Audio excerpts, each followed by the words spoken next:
Good evening and welcome everybody to the Hoosier Tailgate here, powered by the Hoosier.com, also by on3.com. I'm the coach Shannon Griffith and appreciate you coming along for the ride tonight. Took a little time off last week to enjoy the Memorial Day holiday, Indianapolis 500, and all the things that you get associated with happenings on Memorial Day. And glad to see that the 500 was able to get in there in Indy. And we got a loaded show up here tonight. We're going to talk some recruiting. A big news today dropped around 5 o'clock this evening. 4-star commitment for the Hoosiers. And we'll talk about that here in a minute. So the recruiting aspect of things, we'll talk a little bit about the NIL, and finally got some data that looks like it's going to be pretty good resource in terms of the rosters throughout P4 football and what value or how much a team is reported to be spending on their roster. And it's just not their top 11 on either side of the ball. This is from, 1 through 100 or 105 on the roster. So we'll look at that, get some interesting dynamics there. Again, the talk of the SEC versus the Big Ten is still a hot topic as the Big Ten and the SEC went through their spring meetings. Greg Sankey again happened to chime off about what his feelings happened to be with all that, including the college football playoffs. We also had a big event down at Huber's last night, and we'll get some reaction to that. Hear from Coach Cignetti, courtesy of the Hoosier.com, and what he had to say about not only that, but his participation in the Indy 500.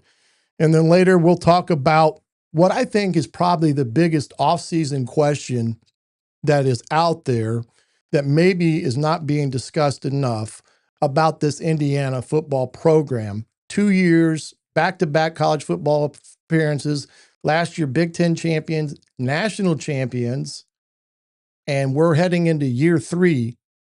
And if everything goes correctly, does Indiana know how to be the hunted? Because they have been the hunter for about the better part of 3 decades. And now they have gone from the hunter with a chip on their shoulder, trying to prove something, now being the hunted, where everybody's circling them on their calendar and their schedule. And is Indiana in a position to sustain where they're at? We'll talk a little bit about that here in a few minutes as well, and talk a little bit about some of the other things going on in and around college football as a whole. But again, it's one of those things that right now, with the summer months upon us, there's really not a whole lot per se going on in college football. There's some things that you could look towards as it pertains to individual teams. The month of June is a very critical month in terms of one-day camps. Very important in the recruiting process, not just for the class of 27, but your 28s and 29s as well, as they will be coming on campus for one day to be evaluated. Somebody in the 27 class may be a guy that's one of their backup offers, potentially may go to camp and leave with an offer and things of that magnitude. And then those kids that are in the 28 and 29 class, they're there to hopefully also leave with an offer after they've had a chance to be evaluated in person by the staff there at Indiana. So June is a big month in the recruiting game. It also is, we're talking visits too, that they're still scheduling out. We'll talk about who's expected in the month of June on campus and stuff. And then, hey, when we get to July, I think I saw today, we're about 100 days out from North Texas. And it's hard to believe that we get through the month of June here and we're going to be talking Big Ten Media Days, and the next thing you're talking about is the start of camp there at Indiana. So it's a big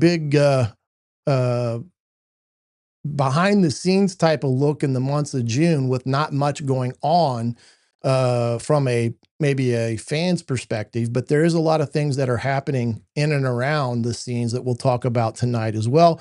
Remember, if you got a quick question about anything, by all means, put it in the chat box, and we'll try to get to it. We'll get it answered for you, or the best that we can answer for you. Also, do me a favor, hit that like and button and subscribe button if you can. And that would greatly help us on YouTube, especially with two areas that we'd ask you to do that. One, thehoosier.com, as well as Hoosier Football Tailgate, and hit that notification bell so it lets you know when things are dropping, or our next live potentially will be as well. But it'll keep you up to date on all things that is happening in and around Indiana athletics. And if you're listening on via the podcast platform, Hoosier Football Tailgate on Spotify or Apple Podcast or any other multitude of podcasts out there that you could listen to, we ask you to do us a favor there as well. Rate our show, provide maybe some commentary as well. We appreciate your help there because it goes a long way in helping us. And from that standpoint, we get a chance to get ourselves a little bit more visible within the algorithms and stuff, or so I'm told. I have no idea. But again, it gives you that idea of what we could utilize from that aspect of things. But we appreciate all that. Want to thank all of our partners in crime that help us along the way, our affiliates out there that you can go out and purchase from gear if you want to. From Fanatics, they drop some new things here and there with Indiana. It's never too early to start getting yourself prepared for college game days with the gear buying, and Fanatics. You can go do that.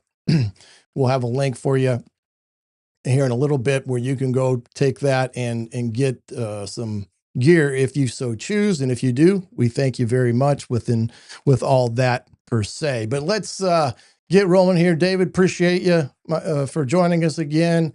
And we're going to get to that recruit aspect of what hit this afternoon late, about what dropped. A big recruit, 4-star recruit out of Farmington Hills, Michigan, a very prominent school. We'll talk about that here in a second. But right now, it's this SEC stuff continues to go on with Mr. Sankey, with the SEC.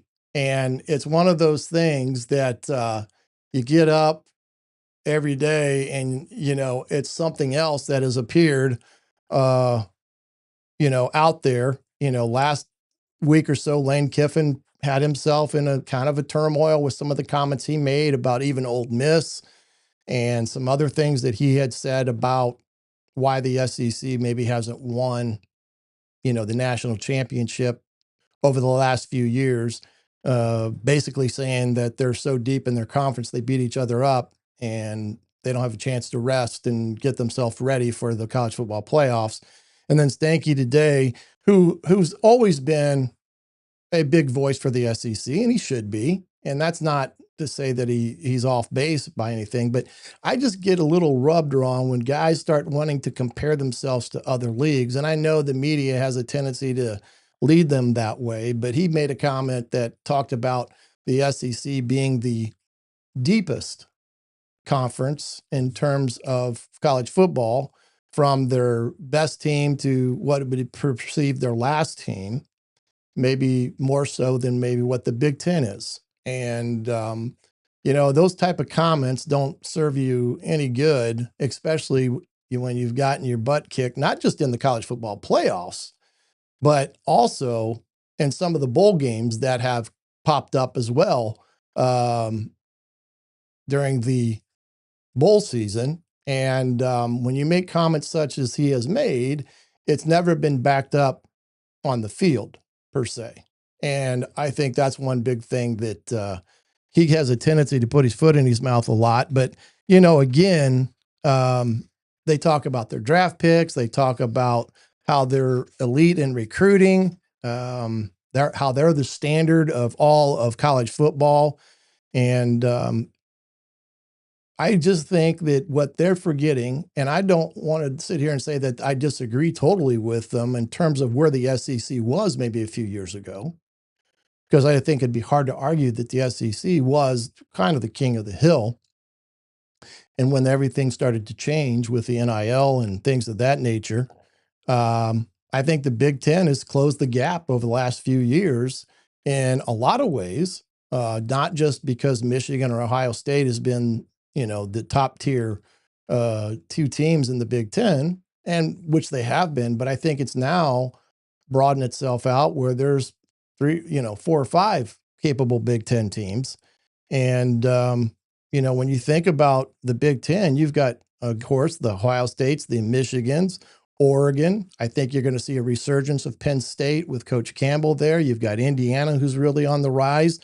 And, we've seen that in some of the television contracts that the Big Ten has been able to wrap up with Tony Pettini, who I think has been a very big positive for the Big Ten in a lot of ways.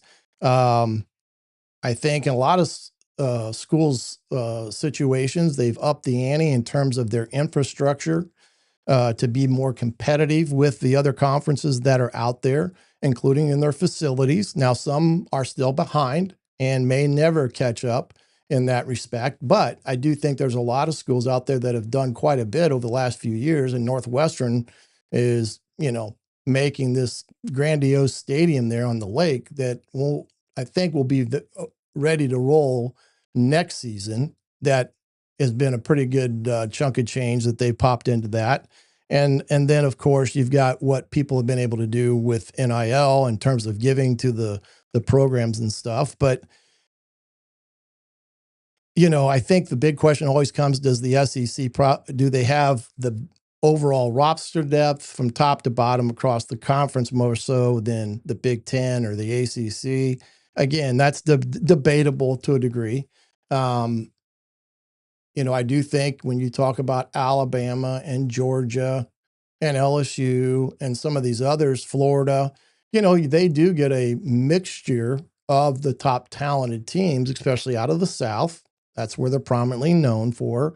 And, that respect gives them maybe a little bit of a leg up in some respects. But again, just because a kid has a 4 or a 5-star next to their name doesn't necessarily always mean that that's what they turn out to be. I mean, there's a difference between high school and college when it comes to the competition and being able to dominate at either level. But, I do think the gap has shrunk quite a bit over the last 10 years.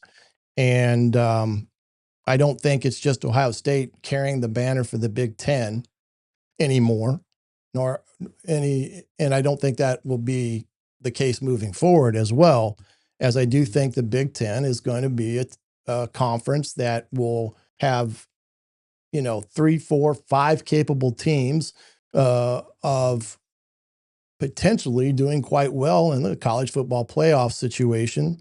And again, the SEC is stuck on the 16 team playoff bracket. And of course, the Big Ten wants it to move to 24. We're going to hear from Sig here in a few minutes about that and to what he had to say at the Huber event last night with some of that. And I didn't talk too much about it, but we'll hear a little bit from him on that aspect of things. But again, there's a lot of difference out there right now when you talk SEC and Big Ten. And the two predominant conferences, while there's still great debate on who's the best and so forth and so on, they're still far apart when it comes to the college football playoffs. And if that's the case, again, we're going to remain at that 12 number for time being. And of course, ESPN wants that as well. And because of the way their contract is structured, if it goes to 16 or more, they will have to renegotiate some of that, and we'll have to wait and see. Skyboy, appreciate you joining us tonight as well, and all those that have joined us here tonight. We appreciate that. And we're talking a little bit about the SEC and what has been said outwardly over the last few weeks. And nothing new. The Big Ten always seems to be the one that's getting the shot taken at them in some respects. But I guess it's a form of flattery, because if they weren't talking about you, that would mean you're really not a problem for them. When teams are talking about you, that's because they're concerned about your overall abilities, and it pertains to them. But again, um, it's gotten to the point where it's all the time. Now that we're trying to decipher who is this or who is that, and I think the Big Ten is correct. I think there needs to be um, in-season crossover games that the Big Ten and the SEC play, and I think it would be good to see something like that, and it would be good for the fans to see something like that, and see where everyone comes out during the season with that. But we'll have to wait and see on all that. But the other thing that was in the news over the last few weeks with this Brendan Sorsby, kid that played for Indiana, really good quarterback, went on to Cincinnati, did quite well there, and was paid a lot of money to go to Texas Tech, somewhere in the neighborhood of $5 million or more. And come to find out that he had bet on college football, and including a game or two where he bet on Indiana when he was, quote unquote, what he said, a non-factor in those games. And the bottom line is, with the NCAA, nobody, players, coaches, administration, and the athletic department, can bet on football games. And if you're caught doing so, especially if you're a player, your eligibility is immediately taken away and you're no longer eligible to participate. Now, we've gone through the court things with Sorsby and everything. From that standpoint, he did appeal for reinstatement, but was denied by the NCAA.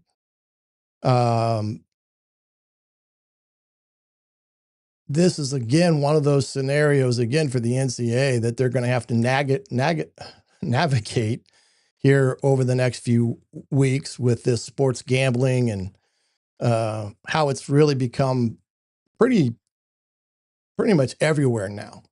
I mean, it's a pretty regular thing that you can do. You get apps and things like that to do it on, but NCAA said, no, your college career is done. Now, he could go, I believe, into what the NFL calls some type of supplemental draft.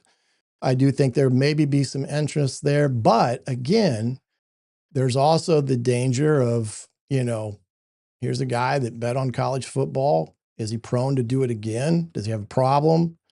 Whatever the case may or may not be. I mean, we've all heard of the Art Schlichters of the world that, did the same thing and basically ruined his career and life. But right now, they're getting ready to file an appeal. And I can tell you right now, they're hoping to get an injunction that would allow him to play this year. And then when the season's over, there'd be no need to adjudicate that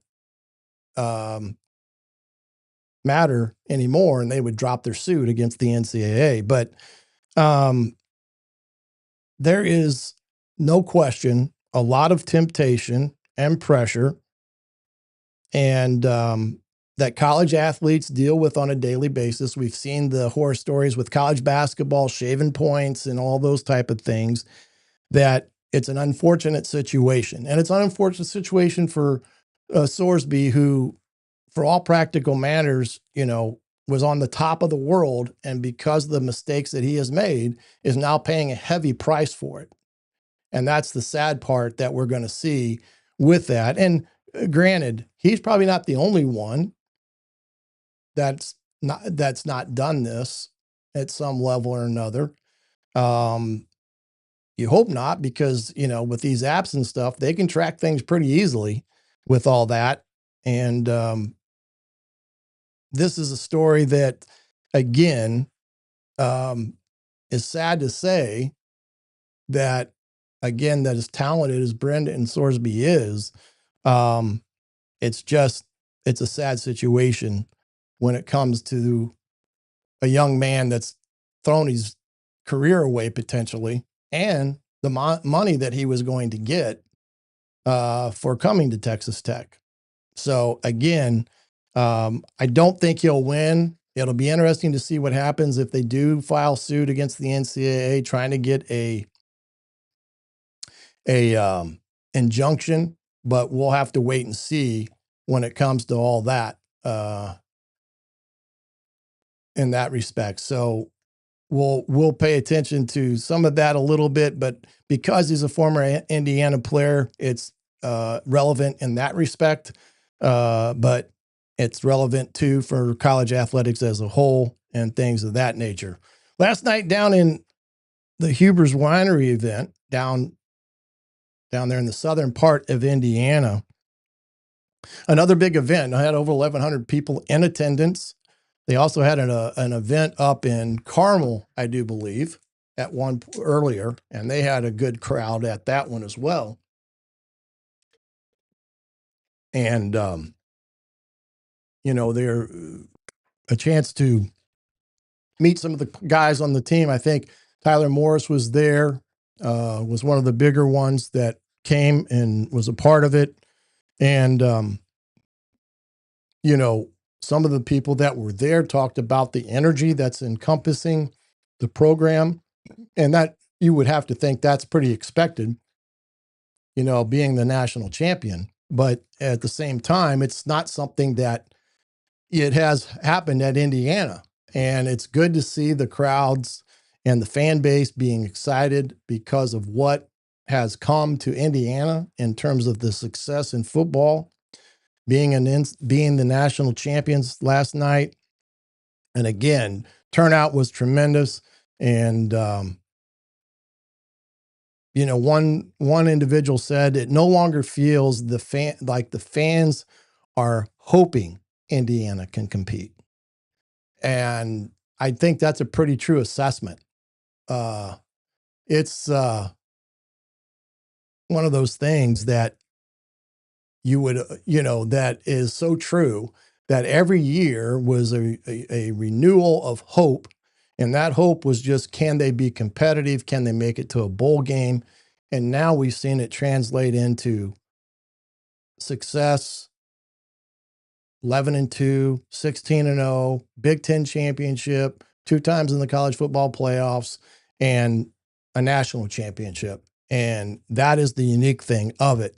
And you got to feel that has been a cultural shift in that respect for Indiana football now, that people are, the bar has been raised in some respects, and fans are now more about, can we repeat? Can we do it again? And those type of things. And that's what we're going to talk about a little bit later.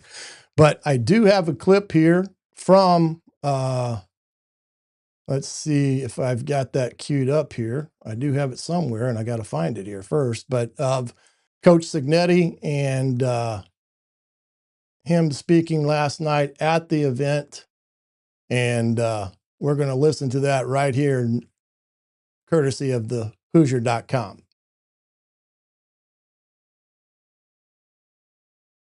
Miles an hour, turning left before you even lift, much less brake. Just what's it like? It was a thrill. I mean, it's something that I had the whole family there. It's something we'll remember forever. For me personally, it really was a rush. Got a couple practice runs in. Hit 166, 177. But it was going to be like 70 to 80 for 2 laps, 90, and then on the last straightaway, get out of the way, like about 110, and kind of like an hour or two before the race, a couple of my teachers told me, well, no, we want you to gun it and go a little faster. So I had to like rev up the focus a little bit there. We hit 170 on that last straightaway. It was a great spectacle. Once I got out of the car to watch that race, from track level was just incredible. And then, it was an unbelievable finish, and learned a lot about racing, really. It was great. First Indy 500 for you, right? Yes. Okay. This is your third time, I think, coming down here for this. Why is it so important to be a part of this and get to come down here every year? Well, I'm the football coach, number one, and so it's important I'm here. But we got 1,100 people here. There's a lot of excitement in Hoosier Nation right now, and great people. This is a great event. I have a lot of fun with this, and good. Just it's an every year deal, and it makes the calendar every year because it's special.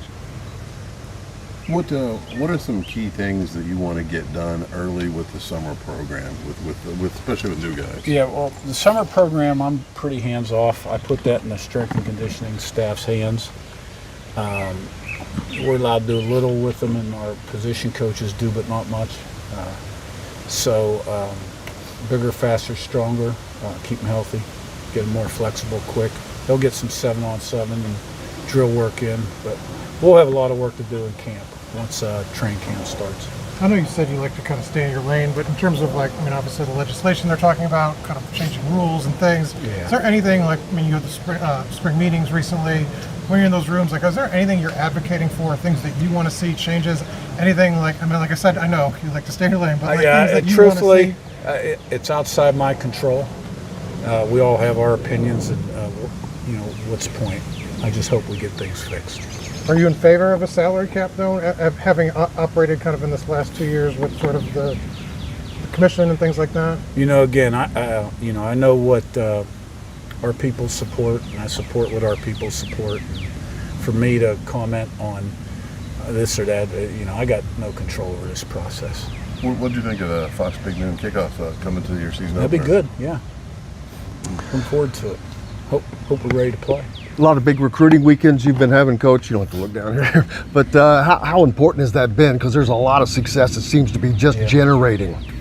Yeah, we got another one coming up, and it's the market is pretty expensive. It's scary. So I guess relative to your question, I think players should get paid. But something was going to have to be done in the next 12 to 24 months, or universities aren't going to be able to handle this. College football won't exist the way we're going right now. When you were at the Big Ten meetings, was that the main focus of a lot of the conversations out there when you're in the closed rooms with the administrators? It's one of the things that we talk about. But there's a number of other issues, too. I think at the presidential level, there's a little more focus on that. Would you like to see them preserve having played in the conference title game this year and won it, and how much it meant? We saw how much it meant to those players that preserved. You know what? I'll tell you what. I'm done on the college football issues. Sure. Yeah, you can't win, really, to be honest with you. So I will stay in my lane. But between now and going forward, what are you focused on over the summer? And I know recruiting is a big part of that. Opponent study, official visits.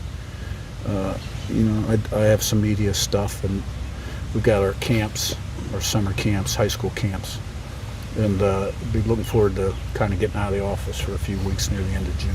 And you've been to a couple events like this around the state, up in Carmel not too long ago as well. How impressed have you been with the turnout constantly at these events? It's been incredible. We had 1,100 Carmel, 1,100 tonight, and just a tremendous amount of excitement. Now we got to do our part and keep putting it on the field to keep this thing growing.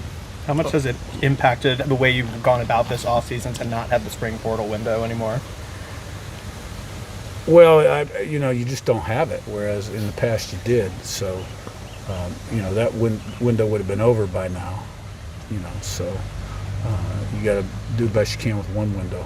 This year's roster, what do you feel confident already is going to be a strength, and what do you look at and go, got some work to do? I think we got some nice pieces, but and I think the positive of spring ball was we got to work with a lot of the new guys and the young guys, and now we got to get kind of like everybody on the practice field because we had so many guys out for various reasons, and so we can kind of really improve as a squad. Do you think that helped though with that? In terms of the offensive line specifically, kind of establishing some guys and young guys. Got a lot of guys reps, but sometimes guys get too many reps. When you're going against three groups on defense and you get 10 offensive linemen, No, I'd rather have the starters out there. How difficult is it bringing in another new quarterback to engage in your offense? I mean, we do it every year. The, Standard operating procedure. The defensive line guys you brought in look really impressive on tape, on film. Just your thoughts on that group. Yeah, I think that position is talented and deep and has a chance to, really be a winning edge for us. But look, I think this, we're coming off the national championship. There's a lot of feel-goods out there. And it's really important we have the edge and get better. And our guys have to be humble and hungry. And, so much of it's between years. And I think that's going to be really important this summer and fall camp. You mentioned that Josh was on track with where Fernando was last year. What's the outlook and the goal for him this summer? Yeah, I'm saying, that all those guys have been similar. Some good, some bad, some ugly. Summer's always better. August is market improvement and build off early season success. So that's what we're hoping for. All right. Thanks, guys. Thanks, guys. Thank you. Some words there from Coach Cignetti from last night's event there at Hubers. And I know a lot of people have been able to go to that event and speak volumes about it. And I hope at some point in time I'll be able to venture down that way and take in that event, because I guess it's a great venue. And again, the excitement that has, kind of surrounded this football program in a short 24 months is truly, truly a sight to be seen. And like I said, there's no more hoping that the Hoosiers are competitive. It's now, where do you think we are, and how do you think we repeat of what we did? And he had some interesting comments in there about, the NIL stuff. And I know he wasn't going to talk about it. Of course, our good friend Jim Coyle kind of snuck one in there on him that brought him into that discussion about it. What some of these quote unquote recruits are commanding in terms of dollars and cents in the recruiting aspect of them. And when you talk about a 4-star and 5-star, I'm sure there's something out there that has a value level for each one of those tiers. And that's what he was referencing with that. And the cost associated with trying to recruit the top rated kids. Now, there are some programs out there that will be able to do that and not blink an eye. You got Texas, Alabama and Ohio State, and there's a lot of them out there. But with that being said, I don't think many of them can do that year in, year out, in the sense that these institutions are not going to be able to handle that demand monetarily on their, budgets and stuff. And that's where he made a comment about some of this is in the athletic directors and the president's level of trying to get a hold on this before it really goes off the rails. And we've seen it happen with some schools cutting sports to being able to be viable. And, you think about it, there's 105 kids that are not only on a full scholarship now to go to school, but they're getting money as well. And, that is a great deal, and I always kind of felt that they deserve something outside the standard room and board aspect of things. But it's now gotten to the point where, you got players that are commanding millions of dollars are walking into classrooms making more than the person in front of them teaching them in some respects. So that'll be something to keep an eye on. And like I said, it's going to be ugly for a while till they get their hands wrapped around it all and try to figure out what is that common ground that can be worked out where they get it on a true level playing surface. And you're not worried about a school, going broke per se because of that. So Well, keep an eye on that, Sig. Again, like I said, he doesn't like to comment too much about the hot topic of college football news. He pretty much stays within his lane, like he discussed. He did talk a little bit about what some of the guys get to do over the summer and what the coaches get to do and some of the recruiting stuff coming up. But again, he also had a chance to talk about the 500. I don't know if any of you listeners got a chance to go to the 500 and be there to see Sig drive the pace car. But he was pretty fired up about it. And that was his first time. He said that he got to go to the Derby at the first of the month and drive the pace car towards the end of the month of May. And he's become a big fan of both. And, that in itself speaks about two sporting events that are truly spectacles in that respect. But what a day that ended up being at Indianapolis for the 500. A lot of things happened on that day. And it was one of those things too that Coach Cignetti, again, Indiana's brand, we've talked about ad nauseum here, is at its highest level that it's ever been. You're talking about the national TV audience, again, getting exposure to Indiana football, Coach Cignetti. He had a, interview prior to the start of the race. And those are the type of things that is free advertising for not only your school, but your program as well. And we got to see that on display on race day there on Sunday. So hope everybody did have a great Memorial Day holiday. I know it started out with a little rain, but eventually kind of cleared up enough that you get to enjoy it some. And of course, on Monday, it was a great weather day in that respect. We're going to step aside. We're going to take a little break here and hear from the Hoosier and the Fanatics. When we come back, we're going to talk about Hoosier recruiting and what has transpired here within the last few hours, getting a big-time commitment on the defensive side of the ball. We'll be back with all that right after these messages. Hoosier fans, if you want the best coverage of Indiana football, basketball, recruiting, and the Big Ten, there's only one place to be. Join thehoosier.com. Powered by On3. Get insider recruiting intel, team news, transfer portal updates, premium analysis, and exclusive coverage from the staff that covers Indiana athletics every single day. Right now, new subscribers can get 50% off their first year. And after that, it's just $119.99 per year. Don't miss breaking news, VIP content, and championship-level coverage. Visit thehoosier.com today and stay ahead of the game. Thehoosier.com, your home for Indiana Hoosiers coverage. Indiana football fans, get your officially licensed Indiana gear today at the Hoosier Tailgate Fanatics storefront. Jerseys, hoodies, hats, collectibles, tailgate gear, and championship apparel, all in one place. Look for the link in the description to the Hoosier Tailgate storefront and gear up today.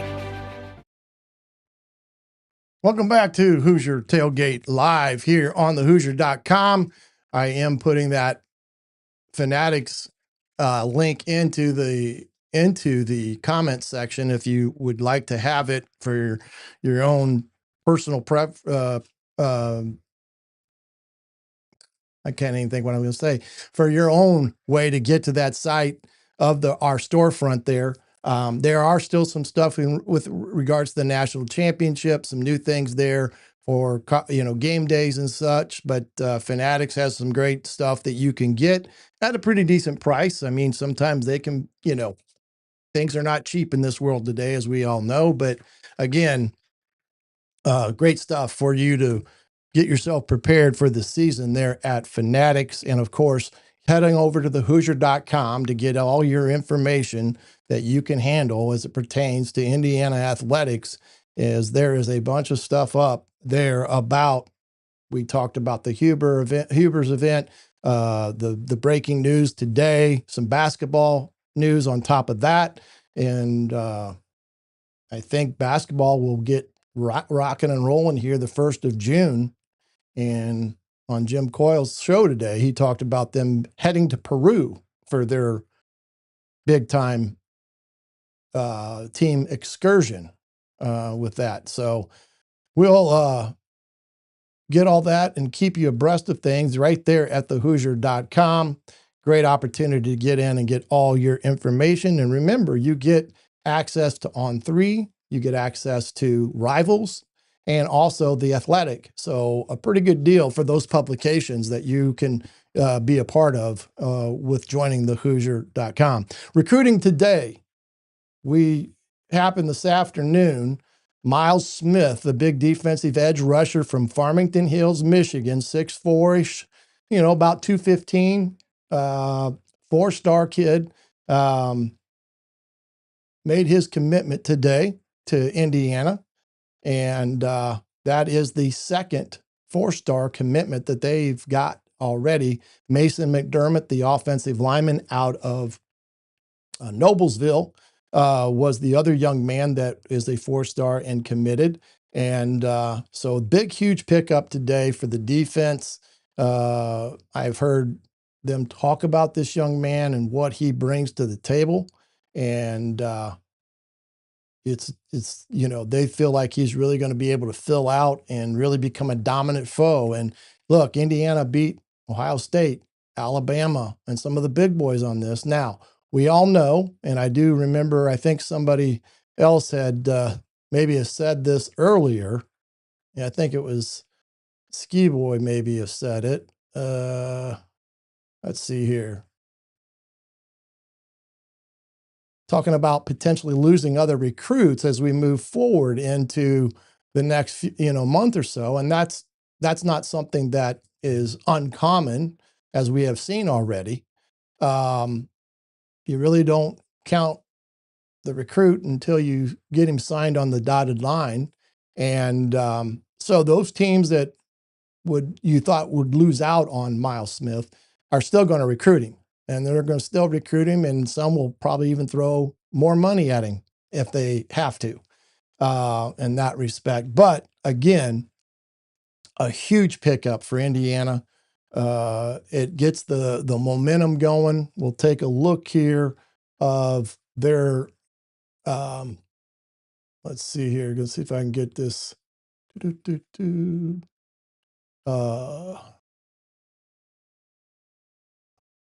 There we go.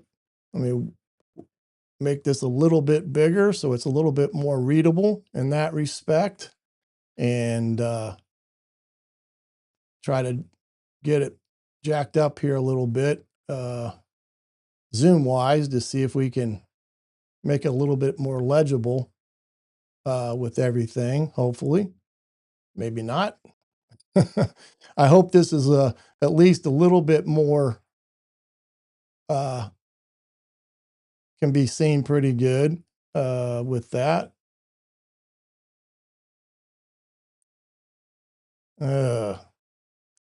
Why is it giving me a hard time, right?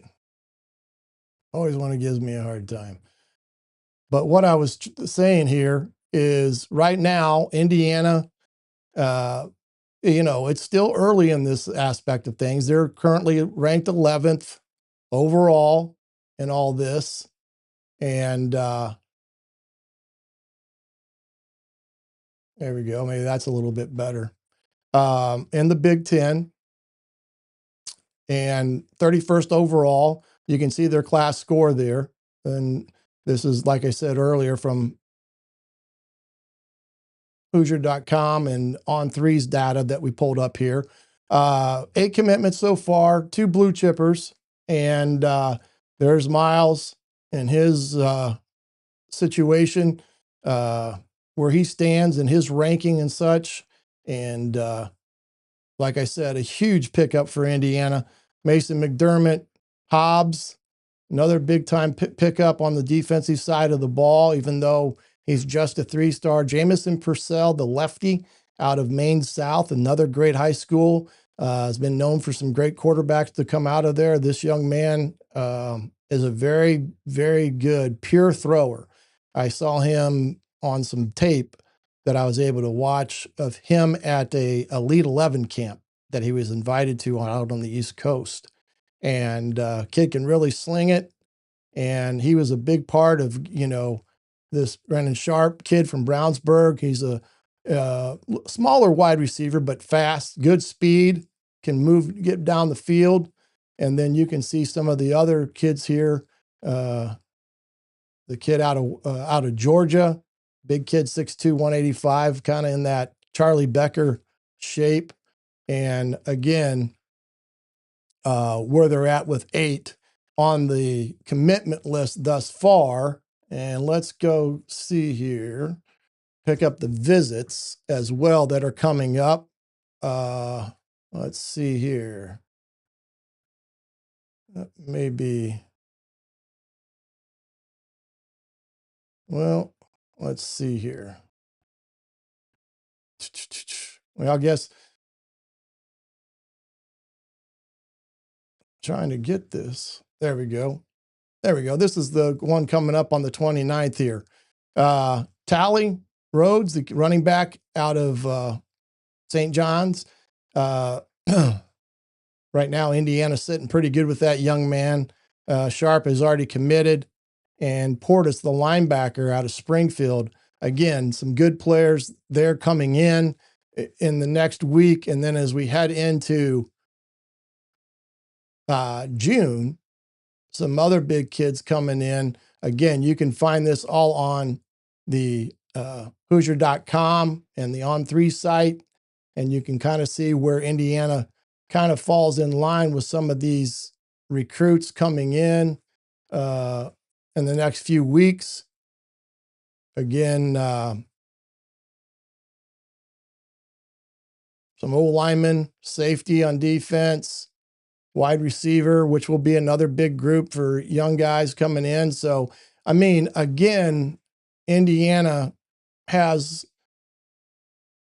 plenty of kids walking in the front door, and there's going to be more as they head on with it, coming up here as we head into the last few months of,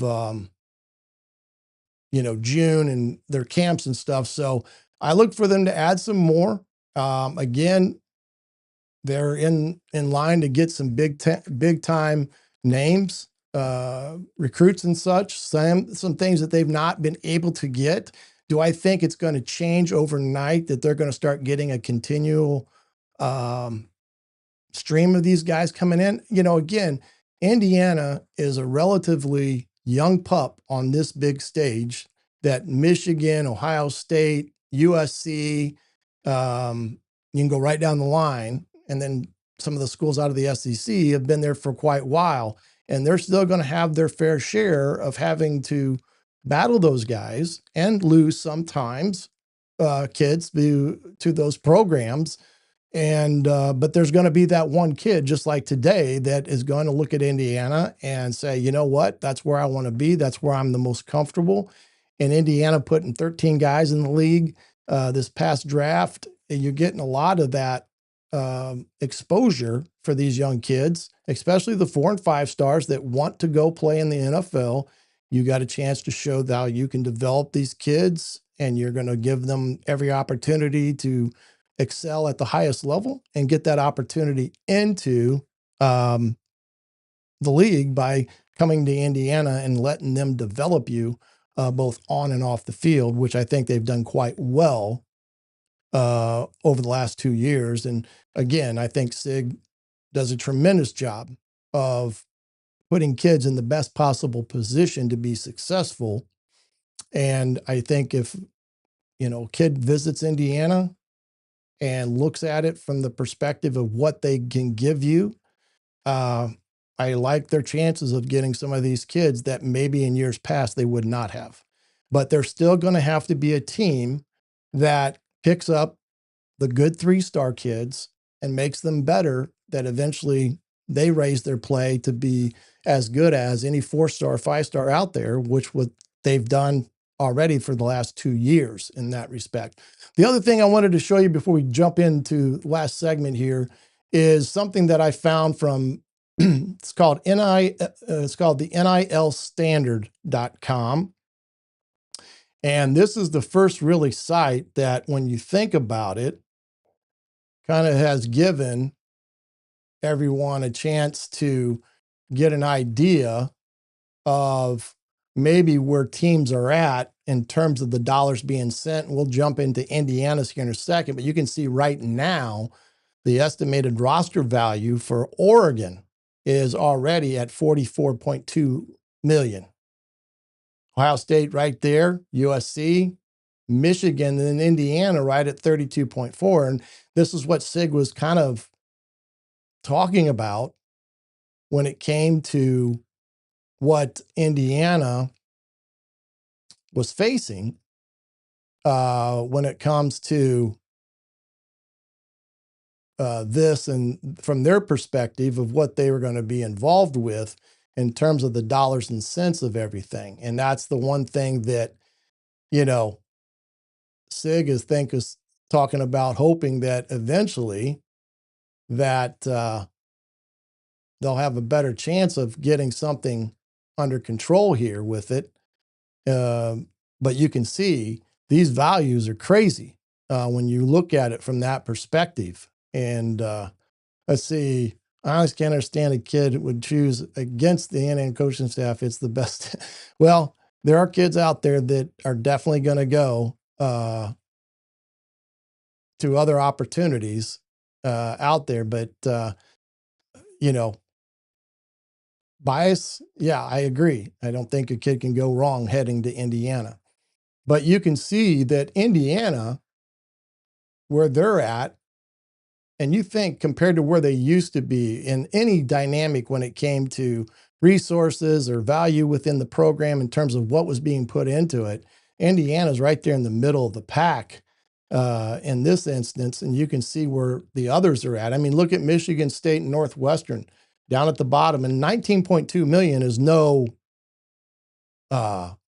you know, it's at the bottom, but that's still a pretty good chunk of change when it comes down to it in that respect. So let's head over to Indiana here right now. We'll get to it. You can kind of see how they've got it here. What they retained in the roster, 20.4 million from a year ago, 63%. They got 34% out of the portal, and they spent approximately 11.2, and then about close to $1 million on their recruiting class this past year. And we'll look at some of this with it from the NIL standard. And again, while this may not be the absolute gospel, it gives us an idea of where everything's at. But you can look at that and some of these kids and where they're at. Hoover, Carter Smith, $1 million, Tucker, over $1 million. And, you know, Charlie Becker probably got a nice little bump in his pocket for his year that he had a year ago. And some of these other guys that are, you know, in the fray, so to speak. But again, just to give you an idea of all that, let's see. Some of the recruits, you can see what their estimated values. I mean, these are kids that are now they're on campus. A lot of these kids are on campus because they were able to come in the spring, and all of them are now on campus because school year and such. But you can see some of the ones that have been reported of what they're getting paid. I mean, 18-year-old kid making $137,000. I would take that aspect of things and be quite happy with everything. But you can see this for yourself in that regard. And then you can see, even from a full roster point of view, they give you quite a bit of information of guys that are out there, the guys that are going to be second team, third team, of what they're making potentially with NIL money and the guaranteed money that comes into the program. So all in all, it's a good site to go see and get an idea of what all is involved with it. And that is the NILstandard.com. And again, it just gives you an idea. And it gives you an idea of other teams out there so that you can look and see what potentially somebody's value is worth. And like I said, and this is what Sig alluded to, this year's recruiting class, the dollars and cents that are being floated around is quite different than it was with this last recruiting class. So all those things, and you saw Oregon over 44 million estimated being spent on their total roster, and get a chance to go look at what they paid for some of their recruits, and Georgia paid for some of their recruits. It gives you that, as well. And like I alluded to earlier, we talked about this. Indiana now is letting high school athletes partake in NIL, name, image, and likeness throughout the state, which adds another dynamic to the equation. Like I said earlier, one of the big things that's being, excuse me, I got to adjust myself here. The old back's acting up tonight. Has not been too easy on my body here late. But anyway, one question I think is going to be interesting heading into this year. Well, I've mentioned this before, and this will be kind of the last thing to touch upon before we, kind of get out of it tonight, is can Indiana sustain what they've already accomplished? And when you look at some of the other teams that have been in Indiana's situation over the years, you look at TCU, where Hoover just came from. They were in the national title game against Michigan a couple years ago in 22, and the very next year they went 5-7, losing it. LSU won a national championship in 2019. Very next year was 5-5. Washington was the same way after they lost and Kellen DeBoer left. They kind of fell off there for a while. And, Georgia's about the only big time team that's really sustained after they won a national title, where they consistently are within that top two in the SEC and playing for the conference championship as well as the national championship. And that's going to be the question is, can Indiana sustain it? And can, Indiana under Curt Cignetti take the teams that he's been given over the last 2 years, which has been, 0 stars, 3 stars, and continue to win consistently, even though they may not get a big batch of 4 and 5 star kids. And again, I go back to what I think Sig has always done well. He's one coach that I truly believe he has a plan, or what he calls a blueprint, and he does not change course on that blueprint. He stays the course on everything that they do from A to Z, what they do offensively, what they do defensively, how they play, what their structure is going to be each year, year out. And they've done quite well with this package of theirs ever since he's been at Elon and at JMU, and then, of course, here at Indiana for the last 2 seasons. But I do think it's going to be a different setup. And let me say this from a coaching perspective. Trying to go up the mountaintop is hard enough, but you got some things that are helping you along the way. You got the chip on your shoulder, you got things like that. So moving up that totem pole and trying to get to that magical top is tough, but staying there and having the consistency to do it year in, year out, when you've gone from being the team that's out hunting, you're the hunter per se, you're the team that's going around circling different dates on your calendar about this game or that game and the meaning behind it. And now you're the team that's the hunted. where every team is circling your game on their calendar as a pivotal game for their program. North Texas is doing it. Guarantee you they've done it. And every Big Ten team that you can imagine, including the Buckeyes, because they're coming to Indiana. And I guarantee you that game is pretty much circled, starred, whatever you want to put on it, of what that game is going to mean to them because of what happened a year ago in the Big Ten championship game where they got beat by Indiana when they were the favorite. But being the team that can sustain it, that is the difficult thing to do, to have the consistency year in and year out. Not to say that they're always going to go 16-0, but to be that team that's always going to be right there, chain for the championship, but more than certainly getting yourself a chance to go compete for a national championship year in, year out. That is going to be the hardest thing to accomplish, especially now where you're going to get everybody's best shot each and every week when you think about that. But, you know, when you look at year 3 in some programs, it's not, that is the year most teams in a rebuild is the year you're going to start, you would see some monumental jumps. You know, the first year is laying the foundation. The second year is establishing yourself as a team to be, you know, taken more seriously. And the third year is that year where you would hope to really make the jump in your overall productions in wins and losses. Indiana is way ahead of that schedule. And Sig has been able to do that because of the way he has evaluated, the way that he handles his approach to his program, the blueprint per se, and everything that he has done has turned to gold per se.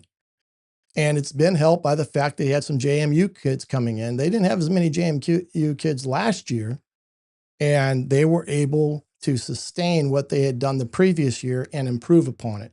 Now, going ahead, I can tell you right now, Indiana football was not on the teams to study whiteboard as over the last year or two in terms of what a staff would put into evaluating them from the previous year and the year before that.